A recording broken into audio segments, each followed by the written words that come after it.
मेरे प्यारे देशवासियों, नमस्कार। मन की बात में एक बार फिर आप सबका स्वागत है। ऐसे तो मन की बात हर महीने के आखिरी रविवार को होता है, लेकिन इस बार एक सप्ताह पहले ही हो रहा है। आप सब जानते ही हैं, अगले हफ्ते मैं अमेरिका में रहूंगा और वहां बहुत सारी भागदौड़ भी रहेगी। और इसलिए मैंने सोचा वहां जाने से पहले आपसे बात कर लूं। और इससे बढ़िया क्या होगा, जनता जनार्दन का आशीर्वाद, आपकी प्रेरणा, मेरी ऊर्जा भी बढ़ती रहेगी। साथियों, बहुत से लोग कहते हैं कि प्रधानमंत्री के तौर पर मैंने ये अच्छा काम किया, वो बड़ा काम किया। मन की बात के कितने ही श्रोता अपनी चिट्ठियों में बहुत सारी प्रशंसा करते हैं। कोई कहता है ये किया, कोई कहता है वो किया, ये अच्छा किया, ये ज्यादा अच्छा किया, ये बढ़िया किया। लेकिन मैं जब भारत के सामान्य मानवी के प्रयास, उनकी मेहनत, उनकी इच्छा शक्ति को देखता हूं तो खुद अपने आप अभिभूत हो जाता हूं। बड़े से बड़ा लक्ष्य हो, कठिन से कठिन चुनौती हो, भारत के लोगों का सामूहिक बल, सामूहिक शक्ति हर चुनौती का हल निकाल देता है। अभी हमने 2-3 दिन पहले देखा कि देश के पश्चिमी छोर पर कितना बड़ा साइक्लोन आया। तेज चलने वाली हवाएं, तेज बारिश, साइक्लोन बिपरजॉय ने कच्छ में कितना कुछ तहस नहस कर दिया। लेकिन कच्छ के लोगों ने जिस हिम्मत और तैयारी के साथ इतने खतरनाक साइक्लोन का मुकाबला किया, वो भी उतना ही अभूतपूर्व है। 2 दिन बाद ही कच्छ के लोग अपना नया वर्ष यानी आषाढ़ी बीज भी मनाने जा रहे हैं। ये भी संयोग है कि आषाढ़ी बीज कच्छ में वर्षा की शुरुआत का प्रतीक माना जाता है। मैं इतने साल कच्छ आता जाता रहा हूं, वहां के लोगों की सेवा करने का मुझे सौभाग्य भी मिला है। और इसके लिए कच्छ के लोगों का हौसला और उनकी जिजीविषा के बारे में मैं अच्छी तरह जानता हूं। 2 दशक पहले के विनाशकारी भूकंप के बाद जिस कच्छ के बारे में कहा जाता था वो कभी उठ नहीं पाएगा, आज वही जिला देश के तेजी से विकसित होते जिलों में से एक है। मुझे विश्वास है साइक्लोन बिपरजॉय ने जो तबाही मचाई है, उससे भी कच्छ के लोग बहुत तेजी से उभर जाएंगे। साथियों, प्राकृतिक आपदाओं पर किसी का जोर नहीं होता, लेकिन बीते वर्षों में भारत ने आपदा प्रबंधन की जो ताकत विकसित की है, वो आज एक उदाहरण बन रही है। प्राकृतिक आपदाओं से मुकाबला करने का एक बड़ा तरीका है प्रकृति का संरक्षण। आजकल मॉनसून के समय में तो इस दिशा में हमारी जिम्मेदारी और भी बढ़ जाती है। इसीलिए ही आज देश कैच द रेन जैसे अभियानों के जरिए सामूहिक प्रयास कर रहा है। पिछले महीने मन की बात में ही हमने जल संरक्षण से जुड़े स्टार्टअप्स की चर्चा की थी। इस बार भी मुझे चिट्ठी लिखकर कई ऐसे लोगों के बारे में बताया गया है जो पानी की एक एक बूंद बचाने के लिए जी जान से लगे हैं। ऐसे ही एक साथी हैं यूपी के बांदा जिले के तुलसीराम यादव जी। तुलसीराम यादव जी लुकतरा ग्राम पंचायत के प्रधान है। आप भी जानते हैं कि बांदा और बुंदेलखंड क्षेत्र में पानी को लेकर कितनी कठिनाइयां रही है। इस चुनौती से पार पाने के लिए तुलसीराम जी ने गांव के लोगों को साथ लेकर इलाके में 40 से ज्यादा तालाब बनवाए हैं। तुलसीराम जी ने अपनी मुहिम का आधार बनाया है खेत का पानी खेत में, गांव का पानी गांव में। आज उनकी मेहनत का ही नतीजा है कि उनके गांव में भूजल स्तर सुधर रहा है। ऐसे ही यूपी के हापुड़ जिले में लोगों ने मिलकर के एक विलुप्त नदी को पुनर्जीवित किया है। यहाँ काफी समय पहले नीम नाम की एक नदी हुआ करती थी। समय के साथ वो लुप्त हो गई, लेकिन स्थानीय स्मृतियां और जन कथाओं में उसे हमेशा याद किया जाता रहा। आखिरकार लोगों ने अपनी इस प्राकृतिक धरोहर को फिर से सजीव करने की ठानी। लोगों के सामूहिक प्रयास से अब नीम नदी फिर से जीवंत होने लगी है। नदी के उद्गम स्थल को अमृत सरोवर के तौर भी विकसित किया जा रहा है। साथियों, ये नदी, नहर, सरोवर ये केवल जल स्रोत ही नहीं होते हैं, बल्कि इनसे जीवन के रंग और भावनाएं भी जुड़ी होती हैं। ऐसा ही एक दृश्य अभी कुछ ही दिन पहले महाराष्ट्र में देखने को मिला। ये इलाका ज्यादातर सूखे की चपेट में रहता है। 5 दशक के इंतजार के बाद यहाँ नीलवंडे डैम की कैनाल का काम अब पूरा हो रहा है। कुछ दिन पहले टेस्टिंग के दौरान कैनाल में पानी छोड़ा गया था। इस दौरान जो तस्वीरें आई वो वाकई भावुक करने वाली थी। गांव के लोग ऐसे झूम रहे थे जैसे होली दिवाली का त्योहार हो। साथियों, जब प्रबंधन की बात हो रही है तो मैं आज छत्रपति शिवाजी महाराज को भी याद करूंगा। छत्रपति शिवाजी महाराज की वीरता के साथ ही उनकी गवर्नेंस और उनके प्रबंध कौशल से भी बहुत कुछ सीखने को मिलता है। विशेषकर जल प्रबंधन और नौसेना को लेकर छत्रपति शिवाजी महाराज ने जो कार्य किए वो आज भी भारतीय इतिहास का गौरव बढ़ाते हैं। उनके बनाए जल दुर्ग इतनी शताब्दियों बाद भी समंदर के बीच में आज भी शान से खड़े हैं। इस महीने की शुरुआत में ही छत्रपति शिवाजी महाराज के राज्याभिषेक के 350 वर्ष पूरे हुए हैं। इस अवसर को एक बड़े पर्व के रूप में मनाया जा रहा है। इस दौरान महाराष्ट्र के रायगढ़ किले में इससे जुड़े भव्य कार्यक्रमों का आयोजन किया गया। मुझे याद है कई वर्ष पहले 2014 में मुझे रायगढ़ जाने उस पवित्र भूमि को नमन करने का सौभाग्य मिला था। ये हम सबका कर्तव्य है कि उस अवसर पर हम छत्रपति शिवाजी महाराज के प्रबंध कौशल को जानें, उनसे सीखें। इससे हमारे भीतर हमारी विरासत पर गर्व का बोध भी जगेगा और भविष्य के लिए कर्तव्यों की प्रेरणा भी मिलेगी। मेरे प्यारे देशवासियों, आपने रामायण की उस नन्ही गिलहरी के बारे में जरूर सुना होगा जो राम सेतु बनाने में मदद करने के लिए आगे आई थी। कहने का मतलब ये कि जब नीयत साफ हो, प्रयासों में ईमानदारी हो, तो फिर कोई भी लक्ष्य कठिन नहीं रहता। भारत भी आज इसी नेक नियत से एक बहुत बड़ी चुनौती का मुकाबला कर रहा है। ये चुनौती है टीबी की, जिसे क्षय रोग भी कहा जाता है। भारत ने संकल्प किया है 2025 तक टीबी मुक्त भारत बनाने का। लक्ष्य बहुत बड़ा जरूर है। एक समय था जब टीबी का पता चलने के बाद परिवार के लोग ही दूर हो जाते थे, लेकिन ये आज का समय है जब टीबी के मरीज को परिवार का सदस्य बनाकर उनकी मदद की जा रही है। इस क्षय रोग को जड़ से समाप्त करने के लिए निक्षय मित्रों ने मोर्चा संभाल लिया है। देश में बहुत बड़ी संख्या में विभिन्न सामाजिक संस्थाएं निक्षय मित्र बनी हैं। गांव देहात में, पंचायतों में हजारों लोगों ने खुद आगे आकर टीबी मरीजों को गोद लिया है। कितने ही बच्चे हैं जो टीबी मरीजों की मदद के लिए आगे आए हैं।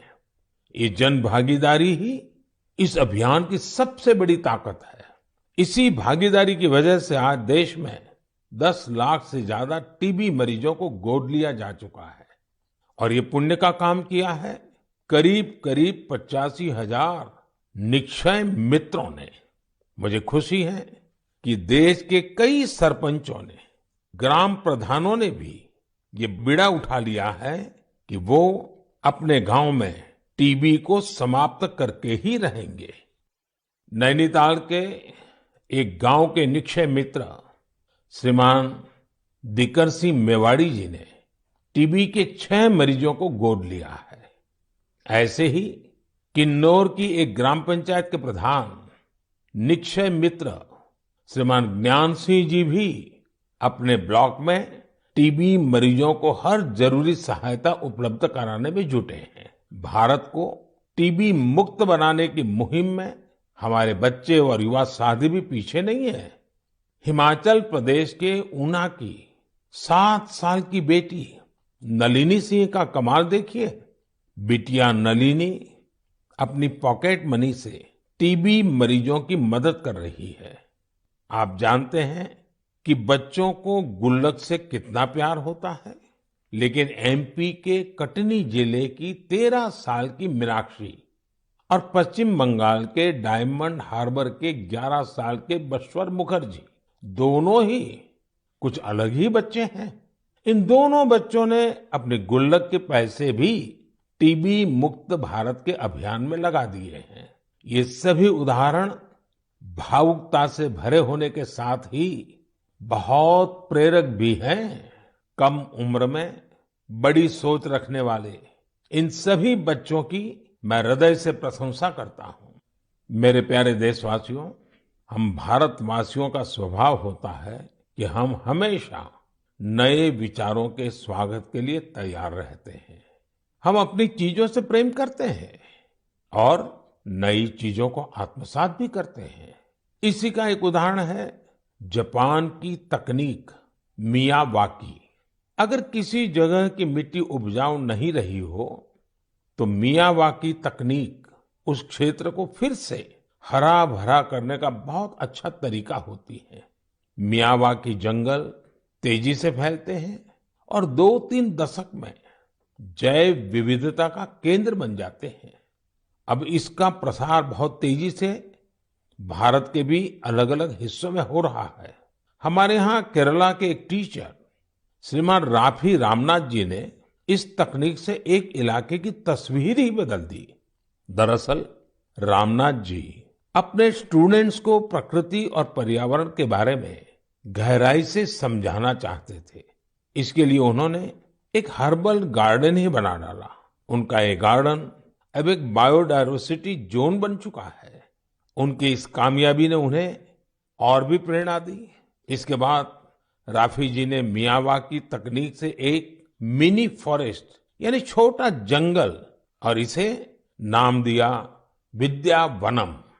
अब इतना खूबसूरत नाम तो एक शिक्षक ही रख सकता है, विद्यावनम।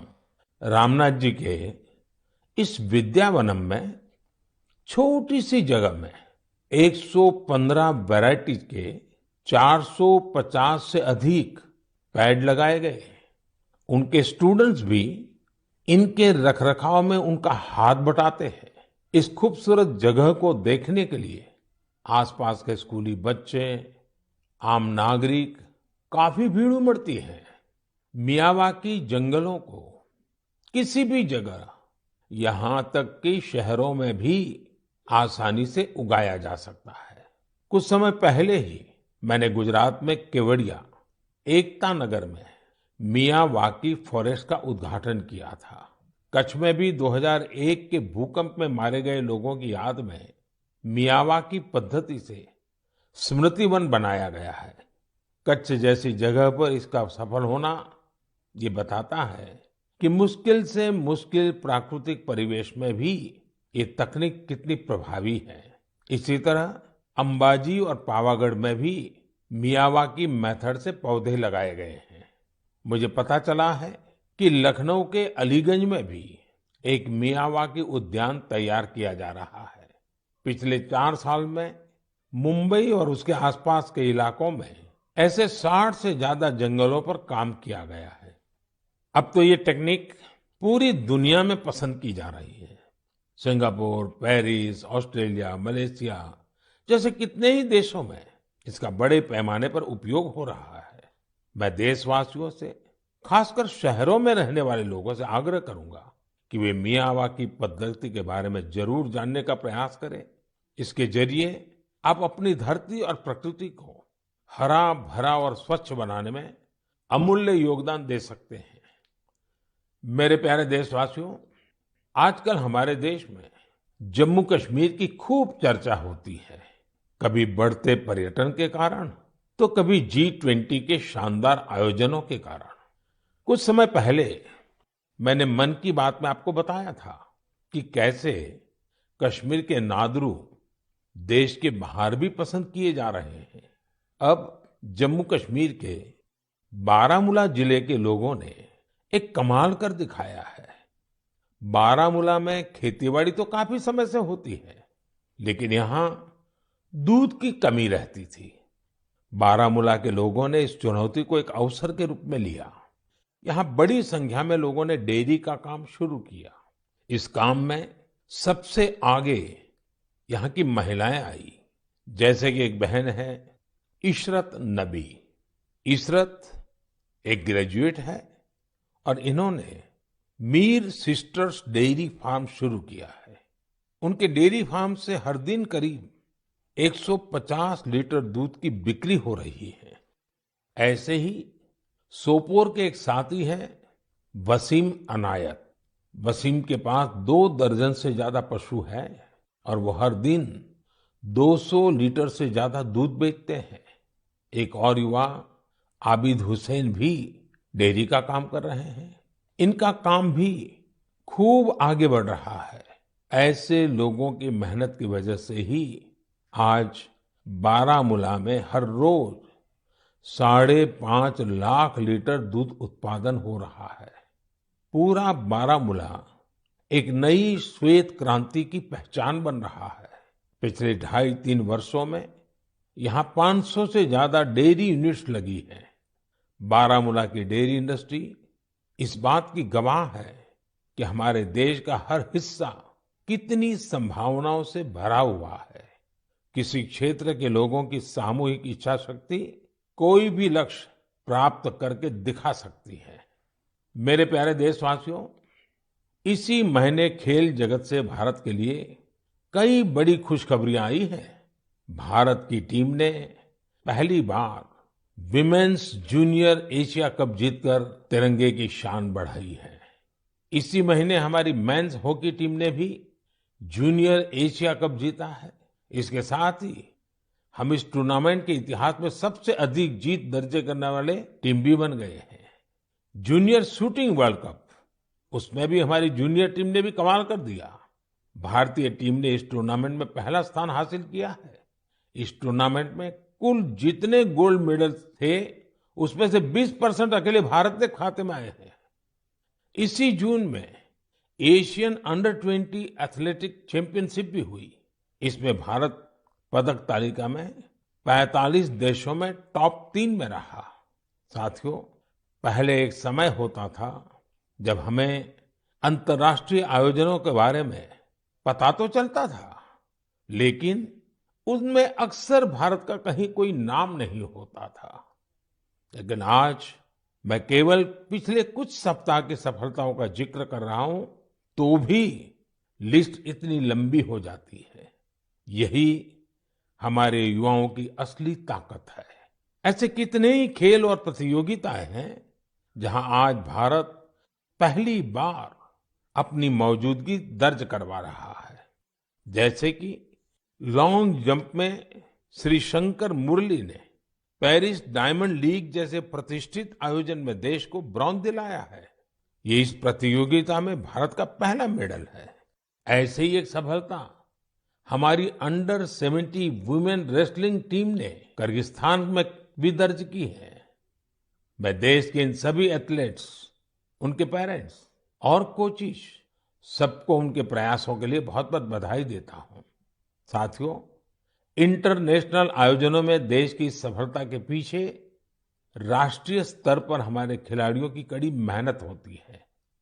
आज देश के अलग अलग राज्यों में एक नए उत्साह के साथ खेलों के आयोजन होते हैं। इनसे खिलाड़ियों को खेलने, जीतने और हार से सीखने का मौका मिलता है। जैसे अभी उत्तर प्रदेश में खेलो इंडिया यूनिवर्सिटी गेम्स का आयोजन हुआ। इसमें युवाओं में खूब उत्साह और जोश देखने को मिला। इन खेलों में हमारे युवाओं ने 11 रिकॉर्ड तोड़े हैं। इन खेलों में पंजाब यूनिवर्सिटी अमृतसर की गुरु नानक देव यूनिवर्सिटी और कर्नाटका की जैन यूनिवर्सिटी मेडल टैली में पहले 3 स्थानों पर रही है। साथियों, ऐसे टूर्नामेंट्स का एक बड़ा पहलू यह भी होता है कि इनसे युवा खिलाड़ियों की कई इंस्पायरिंग स्टोरीज भी सामने आती हैं। खेलो इंडिया यूनिवर्सिटी गेम्स में रोविंग स्पर्धा में असम की कॉटन यूनिवर्सिटी के अन्यतम राजकुमार ऐसे पहले दिव्यांग खिलाड़ी बने जिन्होंने इसमें हिस्सा लिया। बरकतुल्ला यूनिवर्सिटी की निधि पवैया घुटने में गंभीर चोट के बावजूद शॉट पुट में गोल्ड मेडल जीतने में कामयाब रही। सावित्रीबाई फूले पुणे यूनिवर्सिटी के शुभम भंडारे को एंकल इंजरी के चलते पिछले साल बेंगलुरु में निराशा हाथ लगी थी, लेकिन इस बार वे स्टेपल चेस के गोल्ड मेडलिस्ट बने हैं। बर्दवान यूनिवर्सिटी की सरस्वती कुंडू अपनी कबड्डी टीम की कैप्टन है। वे कई मुश्किलों को पार कर यहां तक पहुंची है।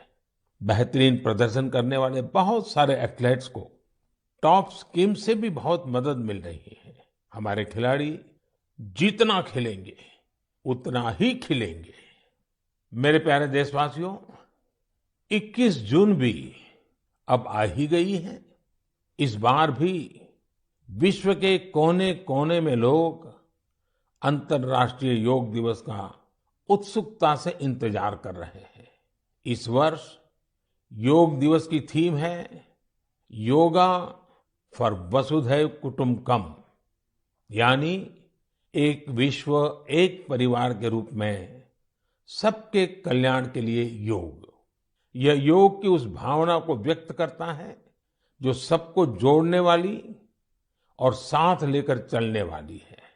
हर बार की तरह इस बार भी देश के कोने कोने में योग से जुड़े कार्यक्रम आयोजित किए जाएंगे। साथियों, इस बार मुझे न्यूयॉर्क के संयुक्त राष्ट्र मुख्यालय यूएन में होने वाले योग दिवस कार्यक्रम में शामिल होने का अवसर मिलेगा। मैं देख रहा हूं कि सोशल मीडिया पर भी योग दिवस को लेकर गजब का उत्साह दिख रहा है। साथियों, मेरा आप सभी से आग्रह है कि आप योग को अपने जीवन में जरूर अपनाएं, इसे अपनी दिनचर्या का हिस्सा बनाएं। अगर अब भी आप योग से नहीं जुड़े हैं तो आने वाली 21 जून इस संकल्प के लिए बहुत बेहतरीन मौका है। योग में तो वैसे भी ज्यादा तामझाम की जरूरत ही नहीं होती है। देखिए, जब आप योग से जुड़ेंगे तो आपके जीवन में कितना बड़ा परिवर्तन आएगा।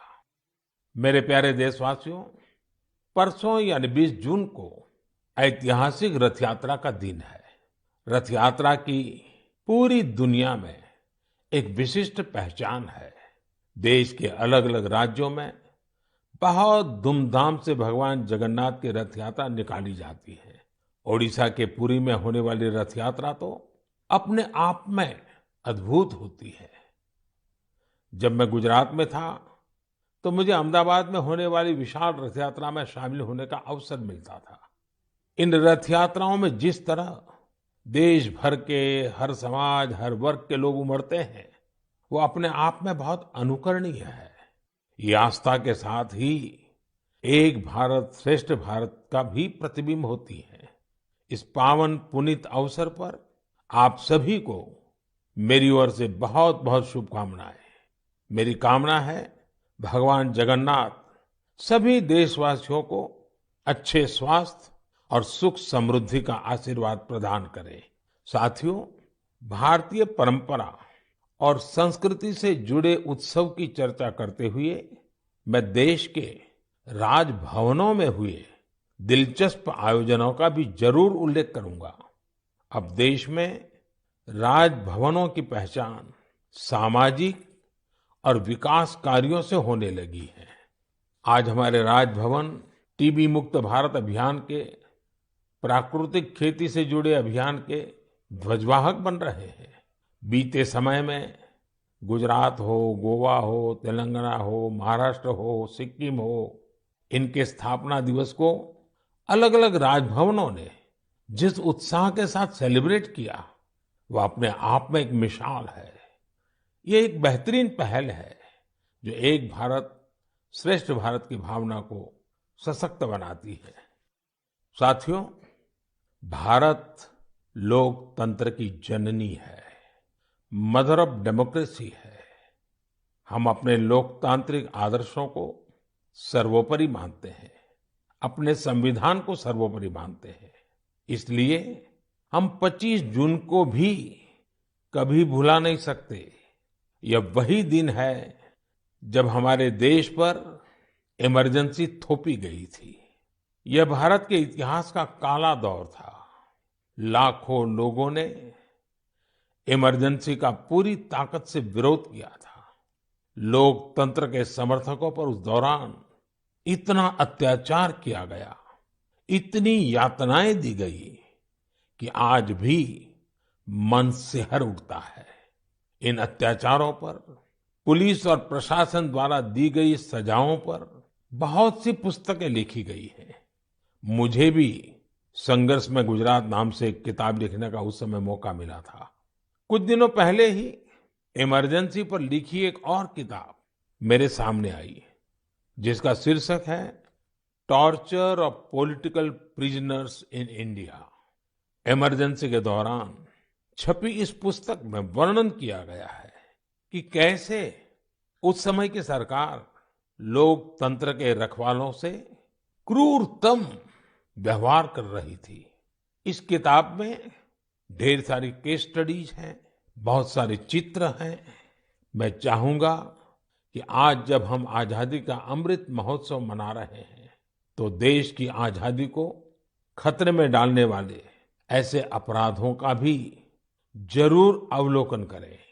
इससे आज की युवा पीढ़ी को लोकतंत्र के मायने और उसकी अहमियत समझने में और ज्यादा आसानी होगी। मेरे प्यारे देशवासियों, मन की बात रंग बिरंगे मोतियों से सजी एक सुंदर माला है, जिसका हर मोती अपने आप में अनूठा और अनमोल है। इस कार्यक्रम का हर एपिसोड बहुत ही जीवंत होता है, हमें सामूहिकता की भावना के साथ साथ समाज के प्रति कर्तव्य भाव और सेवा भाव से भरता है। यहाँ उन विषयों पर खुलकर चर्चा होती है जिनके बारे में हमें आमतौर पर कम ही पढ़ने सुनने को मिलता है। हम अक्सर देखते हैं कि मन की बात में किसी विषय का जिक्र होने के बाद कैसे अनेकों देशवासियों को नई प्रेरणा मिली। हाल ही में मुझे देश की प्रसिद्ध भारतीय शास्त्रीय नृत्यांगना आनंदा शंकर जयंत का एक पत्र मिला। अपने पत्र में उन्होंने मन की बात के उस एपिसोड के बारे में लिखा है जिसमें हमने स्टोरी टेलिंग के बारे में चर्चा की थी। उस कार्यक्रम में हमने इस फील्ड से जुड़े लोगों की प्रतिभा को एक्नॉलेज किया था। मन की बात के उस कार्यक्रम से प्रेरित होकर आनंदा शंकर जयंत ने कुट्टी कहानी तैयार की है। ये बच्चों के लिए अलग अलग भाषाओं की कहानियों का एक बेहतरीन संग्रह है। यह प्रयास इसलिए भी बहुत अच्छा है क्योंकि इससे हमारे बच्चों का अपनी संस्कृति से लगाव और गहरा होता है। उन्होंने इन कहानियों के कुछ इंटरेस्टिंग वीडियोस अपने YouTube चैनल पर भी अपलोड किए हैं। मैंने आनंदा शंकर जयंत के इस प्रयास की विशेष तौर पर इसलिए चर्चा की क्योंकि ये देखकर मुझे बहुत अच्छा लगा कि कैसे देशवासियों के अच्छे काम दूसरों को भी प्रेरित कर रहे हैं। इससे सीखकर वे भी अपने हुनर से देश और समाज के लिए कुछ बेहतर करने की कोशिश करते हैं। यही तो हम भारतवासियों का वो कलेक्टिव पावर है जो देश की प्रगति में नई शक्ति भर रही है। मेरे प्यारे देशवासियों, इस बार मन की बात में मेरे साथ इतना ही। अगली बार नए विषयों के साथ आपसे फिर मुलाकात होगी। बारिश का समय है, इसलिए अपने स्वास्थ्य का खूब ध्यान रखिए, संतुलित खाइए और स्वस्थ रहिए। हाँ, योगा जरूर कीजिए। अब कई स्कूलों में गर्मी की छुट्टियां भी खत्म होने को है। मैं बच्चों से भी कहूंगा कि होमवर्क लास्ट दिन के लिए पेंडिंग ना रखें। काम खत्म करिए और निश्चिंत रहिए। बहुत बहुत धन्यवाद।